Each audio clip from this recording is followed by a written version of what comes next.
నమస్కారం. ఈరోజు ప్రత్యేకంగా జ్యోతిషపరంగా 12 రాసుల వాళ్ళు ఏ రకంగా ఉంటారు? వాళ్ళు వాళ్ళ డీటెయిల్స్ గురించి మనం కొన్ని 12 రాసుల గురించి తెలుసుకొని వాళ్ళ లక్షణాలేంటో ఇవాళ తెలుసుకుందాం. జ్యోతిషపరంగా మీకు ఎటువంటి సందేహాలున్నా కూడా మీరు నేనిచ్చిన నంబర్‌లో నన్ను కాంటాక్ట్ చేయండి. అలాగే జ్యోతిషం నేర్చుకోవడానికి ఎవరికైతే ఇంట్రెస్ట్ ఉందో నన్ను కాంటాక్ట్ చేయండి. మీ జాతకాలు తెలుసుకోవాలంటే మీ పేరు, డేటు, టైము, ప్లేసు ఈ నంబర్‌కి వాట్సాప్ చేస్తే నేను మీతో మాట్లాడతాను. ఇకపోతే జాతకరీత్యా మేషరాశి వాళ్ళంటేనే అశ్విని, భరణి, కృతిక ఒకటో పాదంలో పుట్టిన వాళ్ళన్నమాట. కుజుడు ఈ రాశికి అధిపతి. మరి ఎంత తమాషాగా ఉంటుందంటే అశ్విని నక్షత్రానికి కేతు అధిపతి, భరణి నక్షత్రానికి శుక్రుడు అధిపతి, కృతికా నక్షత్రానికి ఇక్కడ సూర్యుడు అధిపతి. ఈ ముగ్గురికి కలిపి మళ్ళీ మేజర్గా కుజుడు అధిపతి అనమాట మేషరాశి.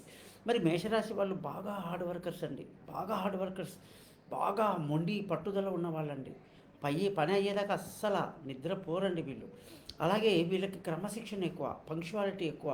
వీళ్ళు ఏదైనా కమిట్ అయితే ఆ కమిట్మెంట్‌కి ఖచ్చితంగా మాట ఇస్తే నిలబెడతారండి. కొన్ని సార్లు అయితే వాళ్ళు దేనికైనా త్యాగం చేయడానికి కూడా సిద్ధంగా ఉంటారండి. సో, చాలామంది లైక్ హిట్లర్ లాంటి వాళ్ళందరూ కూడా ఈ యొక్క లైన్‌లో వచ్చినోళ్ళే. కాబట్టి మేషరాశికి ఆహ్, కుజుడు అధిపతి కాబట్టి ప్రతిరోజు కూడా వీడు కుజ మంత్రాన్ని రోజు 7 సార్లు చదువుకొని బయటికెళ్తే ఎంతో మేలు కలుగుతుందనమాట. వృషభ రాశి వాళ్ళని చూసామనుకోండి. వృషభ రాశిలో అంటే కృతిక 2, 3, 4 పాదాలు, రోహిణి 4 పాదాలు, మృగశిర 2 పాదాలు ఉంటాయి. వీళ్ళు జనరల్‌గా శుక్రుడు అధిపతి అనమాట. అంటే భోగాలు లాలసులు బాగా ఎంజాయ్ చేయడానికి బాగా తిండిపోతులనమాట. తిండి బాగా తింటారు, బాగా కష్టపడతారు. వీళ్ళకెప్పుడు నీట్‌గా ఉండాలి, స్మార్ట్‌గా ఉండాలి. ఈ గడ్డాలు పెంచుకోవటం అవన్నీ నచ్చవండి. స్మార్ట్‌గా ఉంటారు, నీట్‌గా, చక్కగా అనమాట నాలాగా. అయితే వీళ్ళకి మంచి కళల పట్ల ఆసక్తి ఎక్కువనమాట. అనేక రంగాలలో వీళ్ళు బాగా పైకొస్తారు. వీళ్ళు దున్నపోతులా పనిచేస్తారండి. హార్డ్ వర్కర్స్ అనమాట బాగా. కాబట్టి తెలివి ప్లస్ శారీరకంగా కూడా తెలివితో కూడా బాగా పనిచేసి వీళ్ళు చాలా గొప్ప వాళ్ళందరూ చాలామంది ఉన్నారండి. ఇందులో మనకు ముఖ్యంగా కృతికా నక్షత్రంలో పుట్టిన మన శ్రీదేవి అనే హీరోయిన్ ఎప్పుడైతే ఉందో ఆ అమ్మాయి కూడా చాలా అద్భుతంగా పెర్ఫార్మెన్స్ అవి చూసారంటే తెలుస్తుంది. వృషభ రాశి అన్నమాట వాళ్ళు. మిథున రాశి గాని చూసామనుకోండి. మిథున రాశి అంటే మనకు మృగశిర వచ్చేసి ఆహ్ 2, 3, 4 పాదము, ఆరుద్ర 4 పాదాలు, అలాగే పునర్వసు 1, 2, 3 పాదాలు పుట్టినోళ్ళు ఇందులో వస్తారు. మొత్తానికి ఈ రాశి అధిపతి ఎవరంటే బుధుడనమాట. బుధుడు అంటే ఏంటంటే కమ్యూనికేషన్స్ అనమాట. కమ్యూనికేషన్స్ అంటే బాగా మాటకారండి వీళ్ళు. వీళ్ళ మాటలు ఒక్కొక్కరిది ఒక స్టైల్‌లో ఉంటదండి. కొందరు పట్టుమని చెప్పేస్తారు. కొందరు బాగా క్లారిటీగా వాళ్ళకి మాటలో స్పష్టత ఉంటుంది. వీళ్ళు బిజినెస్ ఓరియెంటెడ్ పీపుల్ అనమాట. ఎప్పుడు కూడా వీళ్ళు బిజినెస్ బాగా ఆలోచిస్తుంటారు. వీళ్ళకి అకౌంట్స్ లెక్క, గిక్క అన్నీ వీళ్ళలో చార్టర్డ్ అకౌంటెంట్స్ అయితే బోలెడుమంది ఉన్నారండి అసల. కాబట్టి ఈ రాశి వాళ్ళందరూ కూడా బాగా తెలివైన వాళ్ళు. అంత హైట్ ఎక్కువ ఉండరండి వీళ్ళు. 5.5 అంతే. అమ్మాయిలైతే అంతే ఉంటారింకా.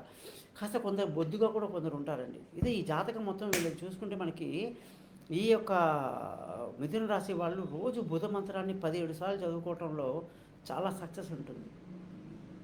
కర్కాటక రాశి వాళ్ళని తీసుకున్నాం అనుకోండి. అందులో వీళ్ళకి పునర్వసు 4 పాదము, పుష్యమి 4 పాదాలు, ఆశ్లేష 4 పాదాలు. ఈ కర్కాటక రాశికి అధిపతి ఎవరు? చంద్రుడు. చంద్రుడు అంటే ఏంటి? బాగా మెత్తటి మనసు కలవాడు అని చెప్తారు. అంటే బాగా సెన్సిటివ్ అనమాట. సెన్సిటివే కాదు, ఇంకా చెప్పాలంటే ఏదైనా ఒక మాట పడరండి. పడ్డారంటే చాలా ఫీల్ అయిపోతారు. ఇన్ డెప్త్‌గా వెళ్ళిపోతారండి. వీళ్ళకి ఆలోచనలు చాలా ఎక్కువ. వీళ్ళకి ఏదైనా సరే అన్నీ ఎక్కువే. మంచి జరిగినా, చెడు జరిగినా ఎక్కువే. కాబట్టి వీళ్ళ యొక్క మెంటాలిటీ ఏంటంటే బాగా నసపెడుతుంటారు పక్క స్పోర్ట్స్‌కి అనమాట. సో, ఈ కర్కాటక రాశి వాళ్ళందరిలో కూడా చాలా మంచి మనస్తత్వం ఉన్నవాళ్ళు ఉంటారు. కొంచెం మొండి వాళ్ళు చంద్రుడు గాని జాతకంలో బాగా లేకపోతే మొండిగా కూడా ఉంటారు వీళ్ళు. వీళ్ళ జాతకంలో చూసుకుంటే మనకు చంద్రుడు అధిపతి కాబట్టి చంద్ర మంత్రాన్ని రోజు 10 సార్లు చదువుకోవటం అనేది ఈ రాశి వాళ్ళకి చాలా మంచిది. సింహరాశి వాళ్ళని తీసుకున్నాం అనుకోండి. సింహరాశి వాళ్ళకి ఏంటంటే సింహరాశికి సూర్యుడు అధిపతి. అంటే ఇందులో ఏ నక్షత్రాలు ఉంటాయంటే మఖ 4, పుబ్బ 4, ఉత్తర ఒక నక్షత్రం అనమాట. మరి సింహరాశి అంటే ఏంటంటే పట్టుదల. సింహం అంతే. రారాజు. వీళ్ళ స్టైలు, వీళ్ళ భుజాలు ఇంత ఎత్తుగా ఎంత స్టైల్‌గా ఉంటారండి. లేడీస్ అయినా సరే, జెంట్స్ అయినా సరే. కార్యదక్షత ఎక్కువ. సూటిగా మాట్లాడతారు. 2 మాటలు మాట్లాడరు. తప్పు జరిగితే క్షమాపణ అనే సమస్యే ఉండదు. శిక్షించడంలో నెంబర్ వన్ వీళ్ళు. కఠినంగా మాట్లాడాలని అనిపిస్తుంది కానీ ధర్మంగా మాట్లాడతారు. లీడర్షిప్ క్వాలిటీస్ చాలా బాగుండాలన్నమాట సింహరాశి అంటే. కాబట్టి సింహరాశి వాళ్ళలో మనకి చాలామంది మహానుభావులు గొప్పోళ్ళు పుట్టారు. ముఖ్యంగా సూర్యుడు ఆధిపత్యం వహిస్తున్న రాశి కాబట్టి సూర్యుడి మంత్రాన్ని రోజు చదువుకోవటం అనేది ఈ రాశి వాళ్ళకి చాలా మంచిది. కన్యారాశి వాళ్ళని చూసామనుకోండి, కన్యారాశి అంటే ఏంటి? ఉత్తర 2, 3, 4 పాదాలు, హస్త 4 పాదాలు, చిత్త 2 పాదాలు. హస్త నక్షత్రం మొత్తానికి అధిపతి కన్యారాశికి అధిపతి ఎవరు? చంద్రుడు. సారీ బుధుడు. కన్యారాశి మొత్తానికి బుధుడు అధిపతి. మరి బుధుడు అంటే ఏంటి?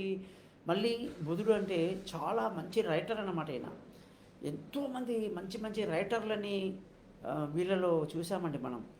ఆ రైటర్లు కాకుండా ఏదైనా డాక్యుమెంట్ రైటర్స్ కూడా వీళ్ళు ఎక్కువ మంది ఉంటారు. మంచి కమ్యూనికేషన్ స్కిల్స్ ఉంటాయి. మంచి హాస్యానికి బాగా కేర్ ఆఫ్ అడ్రస్ అండి. వీళ్ళు బాగా నవ్విస్తారు కూడా, మంచి హాస్యాస్పదంగా ఉంటారు. అలాగే వీళ్ళ దాంట్లో ఏంటంటే మంచి వంటగాళ్ళు ఉంటారు, మంచి కమ్యూనికేషన్లు, మంచి తమాషా చేసేవాళ్ళు, ఎంటర్టైన్మెంట్. వీళ్ళు ఏదైనా గట్టిగా ట్రై చేస్తారనుకోండి, ప్రాణం పెట్టి వచ్చేంతవరకు మహా టెన్షన్ ఫీల్ అంటే నటిస్తారు మనకి అంతే.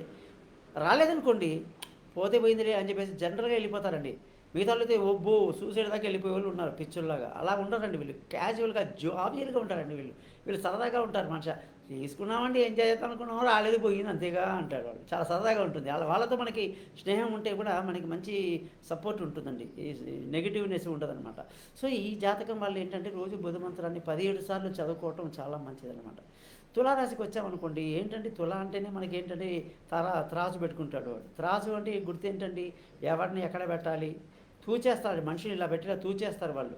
ఎవడు ఏంటి, ఎవరితో ఎంతవరకు ఉండాలి, ఎవరిని ఎక్కడ పెట్టాలి, ఎవరితో ఎంతవరకు మాట్లాడాలి, ఒకరు తెలియకుండా ఒకరిది మేనేజ్ చేస్తుంటారండి వీళ్ళు. ఒక్కసారిగా అందరినీ కమ్యూనిటీగా పెట్టి చేయరండి. ఎవరికి వాడే, సంతానమైనా, పిల్లలైనా, ఉద్యోగమైనా, వ్యాపారాలు అందరినీ కూడా ఎవరికి వాళ్ళుగానే డివైడ్ చేసి డివైడ్ అండ్ రూల్లో వీళ్ళు నెంబర్ 1.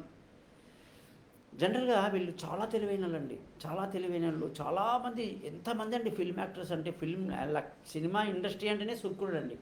శుక్రుడు అంటే మరి వృషభ రాశి అయినా ఉండాలి, వృషభానికి సంబంధించిన వాళ్ళు ఉండాలి, లేదా తులాకి సంబంధించిన వాళ్ళు ఉండాలి. అలాగే అన్ని కళల పట్ల వీళ్ళకి కొట్టిన పిండి అనమాట. పాట, ఆట, మాట అన్నీ గొప్పే అనమాట. బాగా తెలివైన వాళ్ళు, బాగా ఉన్నత స్థితిలో మంచి పేరు ప్రఖ్యాత సంపాదించిన పొజిషన్లో ఉంటారు తులారాశి వాళ్ళు. వీళ్ళ దాంట్లో చూసామంటే మనం చిత్త 3, 4 పాదాలు, స్వాతి 4 పాదాలు, విశాఖ 1, 2, 3 పాదాలు ఇందులో పుడతారన్నమాట. సో మొత్తానికి శుక్రుడు అధిపతి కాబట్టి శుక్రుడి గుణాలు ఎంజాయ్ చేసేయడానికి వీళ్ళు బ్యాంకాక్ ప్రియులు అన్నమాట. సో ఇప్పుడు థాయిలాండ్, బ్యాంకాక్ వెళ్దామని ప్లాన్ చేస్తూ ఉంటారు. ముఖ్యంగా మనం వృశ్చిక రాశి చూసామనుకోండి, వృశ్చిక రాశి ఏంటంటే అందులో విశాఖ 4వ పాదం, జ్యేష్ఠ 4 పాదాలు, అనురాధ 4 పాదాలు ఉంటాయండి. ఈ రాశి వాళ్ళు ఏంటంటేనండి బాగా రిలేషన్షిప్కి ఎక్కువ విలుస్తారండి. బాగా వీళ్ళకేంటంటే రిలేషన్షిప్ అంటే అదేదో ఒక లక్ష్మణ రేఖ అన్నమాట. ఇక దాన్ని దాటిపోరన్నమాట. వాళ్ళకి నాన్నగారితో మాట్లాడాలన్నా, తల్లితో మాట్లాడాలన్నా ఒక రెస్పెక్ట్ అనమాట వాళ్ళకి. బంధువులకు సహాయం చేయటం అన్నా, ఎవరికైనా ఏవైతే ఉన్న క్షణాన పరిగెత్తికెళ్ళిపోయి వాళ్ళకి అన్ని సహాయం చేసేసి ముందు రక్తదానం చేసేటప్పుడు ఫస్ట్ అండి వీళ్ళు రక్తదానం చేసేస్తారు. వీళ్ళు రిలేషన్షిప్కి బాగా వాల్యూ ఇచ్చి బాగా ధైర్యవంతులు, అన్నిటికి కూడా పోరాటము, పట్టుదల ఉన్న వ్యక్తులు అన్నమాట వీళ్ళు. కాబట్టి వృశ్చిక రాశి వాళ్ళ యొక్క అధిపతి కుజుడు కాబట్టి వీళ్ళు రోజు కుజమంత్రాన్ని 7 సార్లు చదువుకుంటే చాలా మంచిది. ధనుసు రాశి చూశారు. ధనుసు రాశి అంటే మనకు బాణం గుర్తు ఉంటుంది. అంటే వీళ్ళు ఏంటి అసలు, వీళ్ళ గురించి చాలా పెద్ద కమ్యూనికేషన్ గ్యాప్ అండి. ఏంటంటే సైలెంట్ నేచర్స్. వీళ్ళకి ఇంకో పేరు సైలెంట్ కిల్లర్ అంటారు. వీళ్ళు ఉన్న చోట ఉండట్టు ఉంటారని, కామ్గా ఉంటారు, ఎక్కడో ఉంటారు, వీళ్ళ పనులు వీళ్ళు ఉంటారు, ఎవరి జోలికి పోరు. ఎవరన్నా వచ్చి ఏదైనా అడిగితే సమాధానం చెప్తారు అంతే. వీళ్ళుగా వెళ్ళి ఏది చేయరండి. వీళ్ళు చాలా కామ్ గోయింగ్ ఉంటారు, జెంటిల్ మ్యాన్, జెంటిల్ ఉమెన్ లాగా ఉంటారు వీళ్ళు మంచి పద్ధతి ఏంటంటే కడుపులో ఉన్నవన్నీ దాచుకుంటారండి, ఏది కక్కరండి. మనం గట్టిగా అడుగుతున్న కొద్దీ, ప్రోబ్ చేసిన కొద్దీ ఒక్కొక్కటి వదులుతారు. ఏదైనా చేసిన తర్వాత చెప్తారండి, ముందే చెప్పరు. ఇలాంటి వాళ్ళని పెళ్లి చేసుకున్న అమ్మాయిలు కానీ అబ్బాయిలు కానీ చాలా ఇబ్బందులు పడుతుంటారు. అయితే ఈ రాశికి అధిపతి గురువు కాబట్టి ఇందులో ఉండేది మనకు మూల 4 పాదాలు, ఉత్తర పూర్వాషాఢ 4 పాదాలు, ఉత్తరాషాఢ 1 పాదం కాబట్టి వీళ్ళు గురువు అధిపతి కాబట్టి గురు మంత్రం రోజు 16 సార్లు చదువుకోవడం మంచిది. మకర రాశి చూశారు. మకర రాశి వాళ్ళది ఏంటంటే శని అధిపతి. బాగా నిర్మాణాల్లో, ప్రతి కన్స్ట్రక్షన్లో, కుల వృత్తుల్లో అన్నిట్లో కూడా బాగా హార్డ్ వర్క్ చేస్తారండి. వీళ్ళు ఉదయం లేచిన కాడి నుంచి రాత్రి పొద్దుపోయేదాకా బాగా శ్రమిస్తారండి. అందుకే వీళ్ళని శ్రామికులు అంటారు, నిర్మాతలు అంటారు, భవన నిర్మాతలు, రియల్ ఎస్టేట్ అంటే వీళ్ళకి ప్రాణం అండి. అన్నిట్లో కూడా వీళ్ళు చాలా బాగా ముందుకెళ్ళిపోతుంటారనమాట. అలాగే వీళ్ళకి ఒక గొప్ప గుణం ఉంది. ఎవరన్నా ఏదన్నా మనకి సహాయం చేశారనుకోండి, జీవితంలో ఆ మేలు మర్చిపోరండి. కృతజ్ఞత ఎక్కువ, హార్డ్ వర్క్నెస్ ఎక్కువ, స్కిల్స్ బాగుంటాయి వీళ్ళవి. వీళ్ళందరికీ శని అధిపతి కాబట్టి శని మంత్రం రోజు 19 సార్లు చదువుకోవటం. ఈ రాశిలో మనకి ఉత్తరాషాఢ నక్షత్రం 2, 3, 4 పాదాలు, అలాగే శ్రవణం 4, ధనిష్ట 2 ఇందులో ఉంటాయన్నమాట. సో కుంభరాశికి వెళ్ళామనుకోండి, కుంభరాశికి అధిపతి శని. కానీ ఇక్కడ ఉండే పరిస్థితి అంతా వేరు. ఇక్కడ ఉన్న నక్షత్రాలు వేరు, అక్కడ ఉన్న నక్షత్రాలు వేరు. ధనిష్ట 3, 4 పాదాలు, ఆ తర్వాత శతభిషం 4 పాదాలు, గురువు అంటే వాళ్ళకి పూర్వభాద్ర 3 పాదాలు ఇందులో ఉంటాయన్నమాట. ఈ మొత్తం కుంభరాశికి అధిపతి శని. ఏంటో మరి ఈ మకర రాశి వాళ్ళకు కూడా అధిపతి శని, కానీ వాళ్ళు ఎంత సరదాగా బాగా హార్డ్ వర్క్ చేసి చురుగ్గా ఉంటారో, అలసిపోరని చెప్పాం కదా. ఈ కుంభరాశి వాళ్ళు ఏంటంటే కొంత సోమరిపోతులు అనమాట, ముదుర్లు. ఎందుకంటే వీళ్ళు మకరాన్ని దాటి కుంభానికి వెళ్ళారు కాబట్టి వీళ్ళు ఏంటంటే, మీరు శని కానీ బాగా స్ట్రాంగ్ ఉండాలనుకోండి, ఎందుకండి మాట్లాడటం కూడా వేస్ట్ అండి అని పేపర్లో రాసి ఇస్తారన్నమాట. కమ్యూనికేషన్ కూడా మాట్లాడటం చేత అంటే బద్ధకంలో నెంబర్ 1 అనమాట. వీళ్ళ మీద ఒక జోక్ కూడా ఉంటుందన్నమాట. ఆ బద్ధకిష్టులందరినీ కూర్చోబెట్టి మీటింగ్ పెట్టారట. మీలో అత్యంత గొప్ప బద్ధకస్తుడు ఎవరు అంటే అందరూ చేతులు ఎత్తారట, ఒక్కడు ఎత్తలేదట. ఏంట్రా నువ్వు ఎత్తలేదంటే, ఆ చేతిలో బద్ధకంగా ఉంది గురుగారు అంటే వాడికి ఫస్ట్ ప్రైజ్ ఇచ్చారు. అలాగా ఈ బద్ధకస్తులు అనమాట వీళ్ళు. వీళ్ళకున్న ప్లస్ పాయింట్ ఏంటంటే మెమరీ పవర్. ఒక్కసారి విన్నారంటే కుంభరాశి వాళ్ళు జీవితంలో మళ్ళీ మనకి ఎక్కడ సరే వాళ్ళేస్తారండి. అద్భుతం వీళ్ళ స్కిల్స్. వీళ్ళ ఫ్రెండ్షిప్ అయితే, వీళ్ళ నిదానం కానివ్వండి, ఈ ఫ్రెండ్స్ బాగా ఎక్కువ తొందరగా అయిపోతారు వాళ్ళకి ఫ్రెండ్షిప్ అనమాట. చాలా బాగుంటుంది. శని అధిపతి కాబట్టి ఈ రాశికి మనం శని మంత్రం 19 సార్లు చదువుకోవడమే మంచిది. ఇకపోతే మీనరాశి వాళ్ళ గురించి చెప్పాలంటే, మీనరాశి అంటే ఏంటంటే గోడ మీద పిల్లి అండి. అంటే ఆ పిల్లి ఇటువైపు దుక్కుతుందా అటువైపు దుక్కుతుందా పెద్ద సమస్య అండి. అది పిల్లి సంగతి. గోడ మీద పిల్లి వాటం అంటారు పెద్దవాళ్ళు. అలాగే వీళ్ళు చాలా సైలెంట్ అన్నమాట. ఏ పని చేసినా కూడా మూడో మనిషికి తెలియకుండా చేసి పడేస్తారు. తర్వాత మనకి తెలుస్తుంది ఆ విషయం. ఈ రాశ్యాధిపతి ఎవరు? గురువు అన్నమాట. ఇందులో ఏముంది, గురువు యొక్క నక్షత్రం ఏదైతే ఉందో పూర్వభద్ర 4వ పాదము, ఉత్తరాభద్ర 4 పాదాలు, రేవతి 4 పాదాలు. ఇక్కడ వీళ్ళకి గొడవ ఏంటంటే, వీళ్ళది చిన్న చిన్న చేతులు ఉంటాయండి, వాళ్ళకి పొట్టి చేతులు ఉంటాయి.